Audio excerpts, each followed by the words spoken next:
এক ছেলে তার বাবার কাছে সাইকেল চায়, তার বাবার কাছে সাইকেল চায়, বাবা আমাকে একটা সাইকেল দাও। বাবা ছিল স্কুল মাস্টার। তো বাবা স্কুল মাস্টার, তার বেতন কি, সে কিভাবে সাইকেল কিনে দিবে? কিনে দেয় না। ছেলেও নাসুর বান্দা, সাইকেল চাই কিনে দেয় না, সাইকেল চাই কিনে দেয় না। একবার ছেলে বাবাকে বলল, বাবা আমাকে সাইকেলটা কিনে দাও না। বাবা রাগ করলেন, রাগ কিয়ে বললেন, আরেকবার সাইকেল চাইবি তাহলে পিটামো, তুই আমাকে বিরক্ত করতেছিস। কি বলেন, আমরা বিরক্ত হই না মাঝে মাঝে?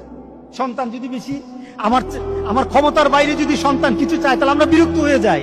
আরেকবার চাইবি তাহলে পিটা দেবো, তাহলে মাইর দেবো তো, তুই আমাকে বিরক্ত করতেছিস। সন্তান বারবার চাওয়ার কারণে বাবা বিরক্ত হয়ে গেল। সন্তান কিন্তু রাসূল বলে, সন্তান বাবার দিকে তাকিয়ে করুণ সুরে কাঁদতে কাঁদতে বলল, বাবা তুমি ওকে মারবা? তুমি ছাড়া আমি কার কাছে চাইবো বলো? তুমি ছাড়া তো আমার আর চাওয়ার জায়গা নাই। তুমি আমার আব্বা, এছাড়া আমি কার কাছে চাইবো? যাওয়ার ক্ষমতাও যদি তোমার থাকে তোমার কাছে চাইবো, না চাইলে চিঠো তোমার কাছে চাইবো। আমি কার কাছে চাইবো বলো? তুমি আমাকে ফিরিয়ে দিবা, কিন্তু আমি ফিরিয়ে দিলে দিতে পারো, কিন্তু আমি কার কাছে চাইবো? আমার তো তুমি ছাড়া কেউই নাই। বাবার সাথে সাথে ছেলেটাকে বুকের মধ্যে আঁকড়িয়ে ধরলেন। বাবা তুই আমাকে এমন একটা কথা শুনালি, যা তোকে আগামীকাল সাইকেল কিনে দেবো।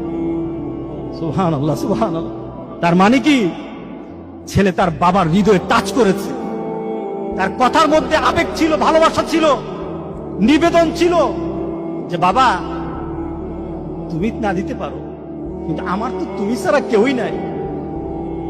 তুমি না আমাকে ফিরিয়ে দিতে পারো, কিন্তু আমার চাওয়ার জায়গা তোমার ছাড়া আর তো কেউই নাই, আমি তোমার কাছেই তো চাইবো।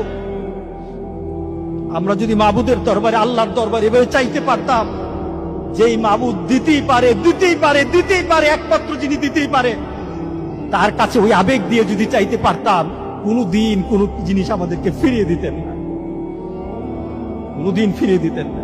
আমরা চাইতেই পারি না, আমরা ওইভাবে আল্লাহর দরবারে চাচ্ছি না।